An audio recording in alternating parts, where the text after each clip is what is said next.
ಒಂದು ಮಾತಾಡೋ ಹೂವ ಕಂಡೆ ನಾನು,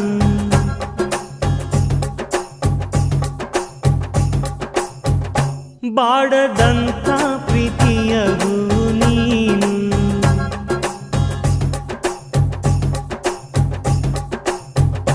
ನಿನ್ನ ಮನಸ್ಸಾಗೆ ಎಲ್ಲ ಬರಿಜೇನು, ಇನ್ನು ಇದಕ್ಕಿನ್ನ ದೊಡ್ಡದಲ್ಲ ಏನು. ನನ್ನ ಬಾಳ ಸಂತೋಷವೆಲ್ಲ ನೀನೆ, ನನ್ನ ಹಾಡು ಸಂಗೀತವೆಲ್ಲ ನೀನೆ. ನನ್ನುಸಿರು ಪ್ರಾಣ ಬದುಕು ಎಲ್ಲ ನೀನಮ್ಮ, ನನ್ನಾಸೆ ಕನಸ ಉಳಿಸೋ ಜೀವ ನೀನಮ್ಮ.